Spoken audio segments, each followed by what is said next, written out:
2025 मा ओडिआई क्रिकेटमा सबभन्दा बढी स्कोर बनाउने खेलाडी दिपेन्द्र सिंह ऐरी हुन्।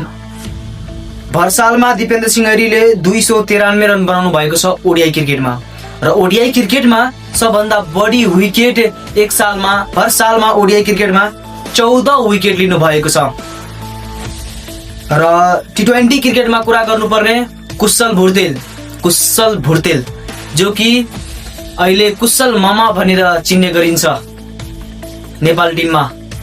र कुशल मामाले टी20 क्रिकेटमा भर सालमा 509 रन बनाउनु भएको छ र टी20 क्रिकेटमा ओडिआईमा पनि र टी20 क्रिकेटमा पनि सबभन्दा बढी विकेट लिने एक सालमा सन्दीप लामिछाने 21 विकेट लिनु भएको छ। सन्दीप लामिछानेले एक सालमा टी20 क्रिकेटमा र ओडिआई क्रिकेटमा कुरा गर्नुपर्ने ओडिआई क्रिकेटमा पनि 14 विकेट लिनु भएको छ सन्दीप लामिछानेले ओडिआई क्रिकेटमा भर सालमा।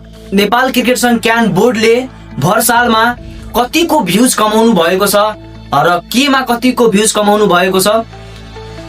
फेसबुकमा नेपाल क्रिकेट संघ बोर्डले 356 मिलियन भ्युज एक सालमा उहाँको पेजमा आउनु भएको छ।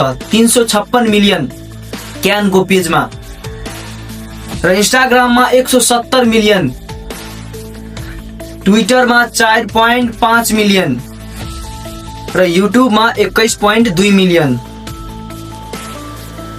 र फलोवर्सको कुरा गर्नुपर्ने फेसबुकमा 9,94,000 एक सालमा, इन्स्टाग्राममा 1,51,000 2025 मा र ट्विटरमा 1,24,000 र फेसबुकमा 3,55,000।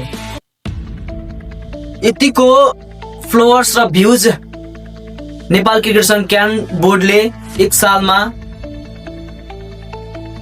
कमाउनु भएको छ।